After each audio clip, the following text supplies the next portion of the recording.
Onig works all day, every day. Gets up in the morning, and now what it's been doing is these beautiful little things out of like fossilized ivory that his friends of ours give. So he does these magnificent little sculptures like this big. Or he makes them out of wood, or he makes them out of, or he casts them out of bronze, or he does them out of aluminum, or he makes them out of whatever the hell you want. He made them out of pool balls.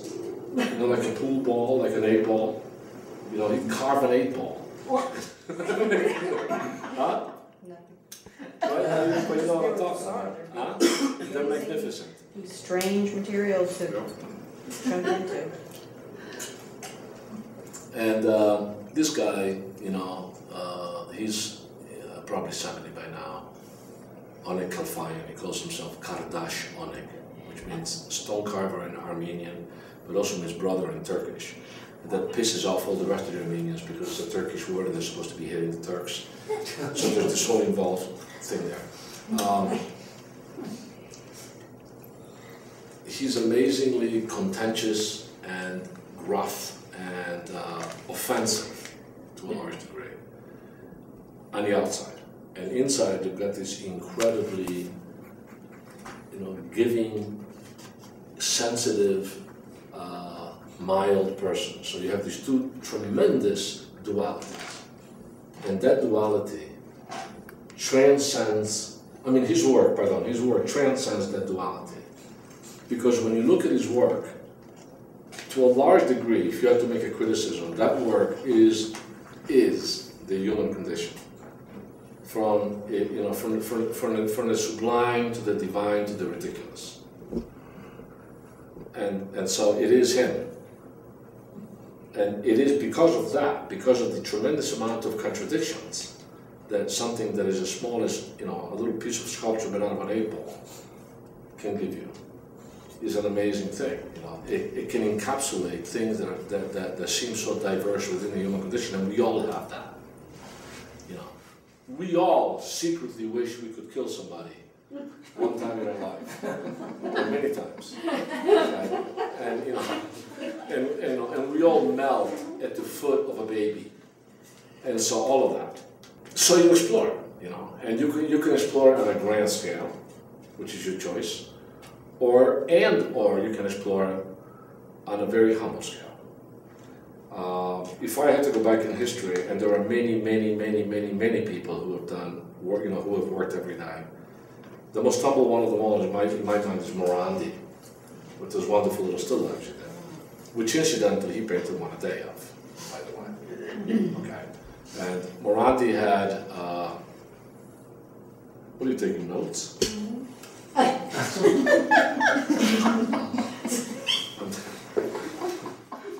Obsessive note takers in my classes. That would almost smack me in the head now.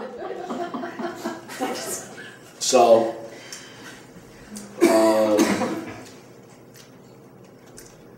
there's a certain humbleness and a genuine search that is very subjective to do something like that. What Jackie did in tabling this business that she got into is, I mean, not business in the sense of Wall Street, but literally busyness. Okay, is that she presented the possibility for people to consider this, and she offered an arena to take this consideration, make it happen, and then see.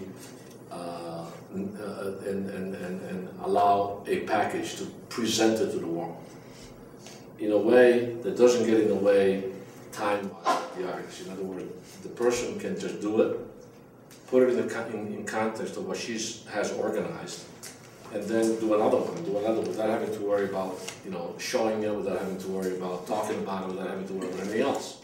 It's out there. And if people want it, you get what do you get? An email, a phone call, whatever the hell you get, and then you send it out, and that's it. Okay. But in essence, what that stuff does is that it's like seeds. It'll throw seeds out, and people can gather the seed. You know, and those seeds are culture, and we really need those seeds in this society. you know, because any great nation is only as great as its art, as its culture. Okay, so that's it. I don't know what else to talk about. Anybody wants to talk about anything or ask any questions? I have a question, Mike. When you did these 400 Yeah. and whatever small Yeah. pieces, and then you started doing the small pieces once you got back to New York, Yeah. did your big work change? Did you To some degrees, did yeah. you see a To some translation degrees, yeah. between? Because I started to incorporate some of the lessons in the large work. Okay, Just as much as I incorporate the lessons in the large work into the small stuff. okay. You know, but it's an ongoing mechanism, and as far as that's concerned, you know, again, very personally, my work is not bound to an ism. I'll do whatever the hell I want. You know, I'll do sculpture, and I'm not bound to a style. As an image develops, then it is my responsibility to choose the best way possible to present that image. And if it is something that somebody else has established before, like maybe Cubism, or Expressionism, or Futurism, or whatever ism there is, you know, or you know, Renaissance, or Chinese stuff, or Persian miniatures, I'm going to find some way to present it. That's why it's so important to study as much as possible, because you enrich your possibilities by virtue of internalizing them, you know. So each piece is a little bit different than the other one, and some of them are extremely different, even in dimensional terms. You know. Anything else? Is there anything that I said that really bothers you, that you disagree with? She said there had to be, right? Is this? Go on. It's not that it bothers me, it's that you said if you keep exposing yourself to enough different, and study all these different people, not only does it enrich your art as the end product, but it feels like it enriches your soul. Well, that's exactly right. And that's what's missing in most commercialism, I believe, in our culture. Yeah, It that's doesn't very enrich your important. soul. Do you ever, sometimes the wonderful thing I think about painting is, for me, and I started later in life, and I'll get done with something and I'll think, I couldn't believe I did it.